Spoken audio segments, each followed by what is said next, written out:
আমাৰ এই জয়পুৰ ঘাটৰ লগতে আমি অসমবাসীলৈ মই অসমীয়া আন্তৰিক শুভেচ্ছা জনাইছোঁ।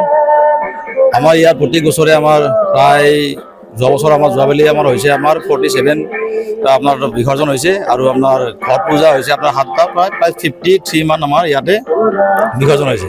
তো এইবাৰো আমি আশা কৰিছোঁ যদিও আমাৰ বহুতে আমাৰ জুবিনদাৰ হোৱাটো সকলোৱে জানে অৱগত, সেইটো কাৰণে বহুত মানুহৰ মনটো বেয়া আৰু বহুত মানুহে যোগাযোগ কৰাও নাই। তো আমি এবাৰ আশা কৰিছোঁ যে এইবাৰো আপোনাৰ প্ৰায় 47 মানে হোৱা বুলি আমি আশা ৰাখিছোঁ। আৰু ইয়াৰ লগত আমাৰ জড়িত আমাৰ এই অঞ্চলৰ লোকেল নাগৰিক সমিতি আছে। মই 55 ৱাৰ্ডৰ নাগৰিক সমিতিৰ সভাপতি হিচাপত মই লাগি আছোঁ। আমাৰ প্ৰশাসনত লাগিছে, এছপি ওচৰত মানুহ লাগি আছে, আমাৰ নুনমাটি আৰক্ষী বিষয়া আছে, আমাৰ FDR SDR আছে, আমাৰ চিভিল ডিফেন্সৰ আছে আৰু আমাৰ ইয়াত যিটো আমাৰ স্থানীয় যুৱক স্বেচ্ছাসেৱক তো উইলিংলি প্ৰত্যেক বছৰে ইয়াতে সহযোগ কৰে আৰু তেওঁলোকৰ জৰিয়তে আমি সকলো সহযোগতে আমাৰ আপোনালোকৰ মিডিয়াখিনিও আছে, আপোনালোকক ধন্যবাদ জনাইছোঁ। প্ৰত্যেক বছৰে আপোনালোকে সংবাদ মানে প্ৰচাৰণ কৰি আছে আৰু সকলো সহযোগতে আমাৰ খুব সুন্দৰভাৱে আমাৰ বিসৰ্জন ঘাটটো সম্পূৰ্ণ হৈ আছে। এইবেলিও আমি আশা কৰিছোঁ যাতে কোনো ধৰণৰ ভূটানমূলক নোহোৱা কৰি কোনো গণ্ডগোল নোহোৱা কৰি শান্তিপূৰ্ণভাৱে আমাৰ বিসৰ্জনটো হ'ব। আৰু বিসৰ্জনটো আমাৰ প্ৰায় 9টা বজাৰ পৰা আৰম্ভ হৈছে, ঘট পূজা আৰম্ভ হৈছে। এতিয়া প্ৰায় 7টামান আমাৰ বিসৰ্জন হৈছে আৰু ঘটো আমাৰ 3-4টামান গৈছে আৰু আমাৰ আশা কৰোঁ 9 বজাৰ আগে আগে আমাৰ মানে বিসৰ্জন সম্পূৰ্ণ হ'ব বুলি আশা কৰিছোঁ।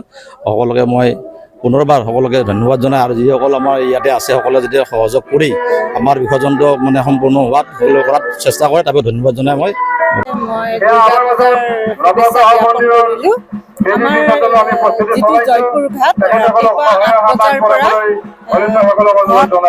বিসৰ্জনৰ হৈ আছে আৰু লগতে এতিয়ালৈকে 3খন প্ৰতিমা বিসৰ্জন হ'ল আৰু অইনবাৰৰ দৰে এইবাৰো ইয়াতে সকলোৱে পাৰ হৈ যাব। কিন্তু এটা বস্তু মন কৰিছোঁ, এইবাৰ সকলো যেন নিমাত নিস্তব্ধ।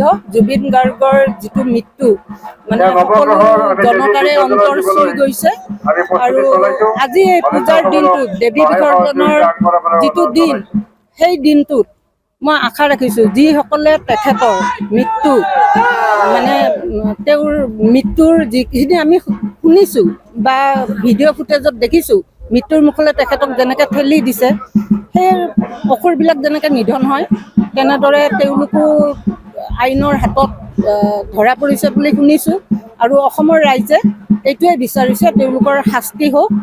আৰু পূজাটো প্ৰকৃতিৰ নিয়ম, আমি পালন কৰিবই লাগিব, কিন্তু আগৰবাৰৰ নিচিনা কোনো উদ্যম নাই মানুহৰ আৰু কোনো ৰং তামাচা কৰা পৰিলক্ষিত হোৱা নাই আৰু সাত্বিকভাৱে দেৱীক প্ৰাৰ্থনা জনাই যাতে অসুৰবিলাক নিধন হয়, এইটোৱে আমি কামনা কৰিছোঁ। যিকোনো খবৰৰ বাবে যোগাযোগ কৰক 7099017330 লগতে 7099017110 নম্বৰত।